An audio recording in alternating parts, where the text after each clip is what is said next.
Boss, another day, another installation na naman. So may ikinabit tayong Android Dead unit with 360 cameras dito sa ating Fortuner. Then ongoing pa yung installation natin mga boss. Yung natapos pa lang ito yung front camera.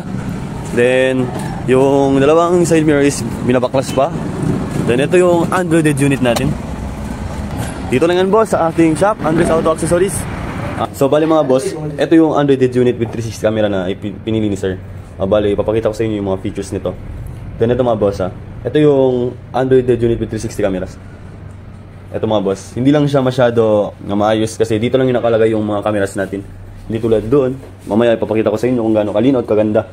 Then mga boss, ito yung mga apps nito. May CarPlay na siya para sa mga Apple users. Tapos ito yung Android Auto para sa mga Android users din. Then ito yung mga apps niya. Pwede kayo mag-download ng TikTok, Mobile Legends, Facebook, Gcash. Then steering wheel control. May steering na din to mga boss. Pwede natin ipagana yung old steering ni sir. So, yun mga boss. Ito lang muna. Ipapakita ko sa inyo. Then, so, ayun mga boss. Tapos na po yung installation natin ng Android Dead unit with 360 camera dito sa ating Fortuner. Then, ito yung box ng Android Dead unit natin mga boss, which is QCY ito mga boss. Then, ito po yung box ng 360 camera. So, bali mga boss, ipapakita ko sa inyo yung mga posisyon ng ating camera. Apat po ito mga boss. Ito yung nasa front. Then, ito yung nasa left side mirror mga boss. Tingnan nyo po.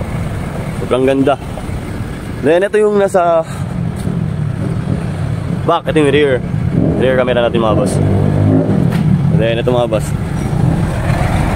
Yan, yung sa right. So bale, pasok tayo sa loob mga boss para ipapakita ko yung mga features ng Android Dead unit natin. So ito mga boss, ito yung Android Dead unit natin. Ito mga boss. So bale mga boss, ipapakita ko sa inyo yung apps nito. So ito mga boss. Yan. Ito may radio siya mga boss. Tapos ito Android Auto. Then AV in. Steering wheel mga boss. May built-in na din tong equalizer mga boss. Na-enhance yung mga stock na speaker dito pag magpapa-Android kayo. Then ito mga boss, YouTube, Waze, Spotify, Netflix. At pwede kayo mag-download ng any apps mga boss. Then ito yung features ng 360 camera natin mga boss. Ito yung 360 camera natin. So bali tapos na siyang i-calibrate. Then tingnan natin yung 3D nito mga boss. Ito mga boss, sobrang ganda, sobrang linaw. Wala na siyang mga blind spot mga boss. Gas and go na lang ito mga boss. Tatakbuhin nyo na lang.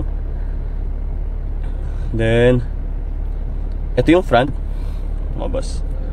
Then ito yung rear. Ito yung sa left side mirror. Then ito yung sa right side mirror. Then ito mga boss is wide lens.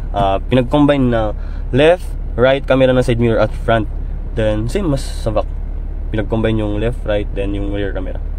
So pag nag-trigger kayo pala ng reverse mga boss, automatic nito siya mga boss. Ito mga boss, pag nag-trigger kayo ng reverse, example ito mga boss, mag-home tayo. Then pag nag-trigger kayo ng reverse, automatic na ito mga boss, lalabas. Then ito mga boss yung music nito, papakita ko sa inyo mga boss yung built-in na equalizer.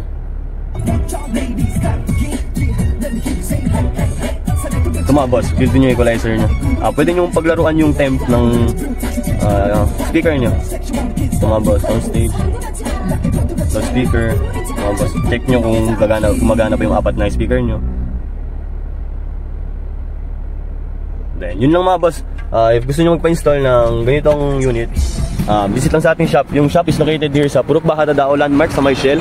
Then ito yung shop natin mga boss, Andres Auto Accessories. So bali kung gusto nyo magpa-install mga boss, visit lang. Monday to Sunday open tayo, 9 AM to 5 PM. Yun ang mga boss, peace.